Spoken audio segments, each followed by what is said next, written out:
Bwana Yesu asifiwe. Kwa majina Pastor Peter Letuwon. Namshukuru Mungu kwa sababu ya jioni ya leo. Ningependa kuwakaribisha tupate kushiriki andiko na najua utabarikiwa. Basi ningependa kukaribisha kila mmoja wetu, tuchukue muda wetu mfupi, sikia neno la Bwana na najua tutabarikiwa.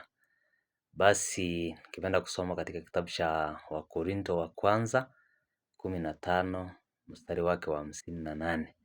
Biblia inasema hivi: basi ndugu zangu wapendwa, muimarike, msitikizike, mkazidi sana kutenda kazi ya Bwana siku zote, kwa kuwa mwajua ya kwamba taabu yenu sio bure katika Bwana.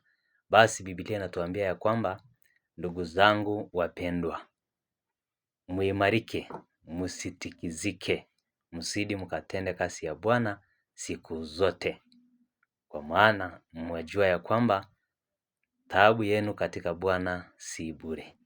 Ningependa tu jioni ya leo nikutie moyo mpendwa, ndugu na dada yangu ambaye mnanitazama, ya kwamba tuzidi kutenda kazi ya Bwana kwa sababu kuna malipo. Sio bure. Taabu yako katika Bwana sio bure. Biblia inasema ya kwamba msitikisike, muimarike. Ni vizuri wapendwa ya kwamba tujue ya kwamba tunastahili kuimarika, tunastahili kusimama, tunastahili kujitia moyo katika Bwana. Najua kuna mambo mengi ambayo yanaweza kukutikiza. Kuna mambo mengi ambayo yanaweza kukugonga katika dunia hii. Taabu, shida, matatizo, mambo mengi ya ulimwengu huu inaweza kukutikisa. Hata marafiki wanaweza kukutingiza katika wokovu. Lakini ningependa kukushauri jioni ya leo, kila mmoja wetu ya kwamba tuzidi kusimama imara. Usitikizike, simama, endelea kufanya kazi ya Bwana. Ungali mkijua ya kwamba kazi hii si ya bure, ina malipo.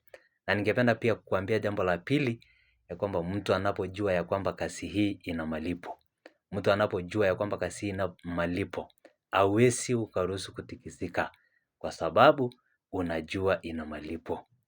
Unapokuwa pale kazini kwako kutafuta siku zote mahali ambapo unajua kwamba unapata mkate, unapata chakula, unapata maji, unapata kinywaji, wakati mwingine huwezi tikisika hapo kwa sababu unajua kuna kitu utapata baada ya hapo.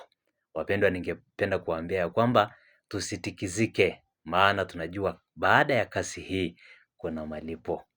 Kuna malipo katika kazi hii. Kuna vitu ambayo inaweza kutingiza, lakini ningependa kukuambia usitikizike. Simama imara, fanya kazi ya Bwana siku zote, maana iko na malipo. Bwana wabariki na watende mema. Muwe na wakati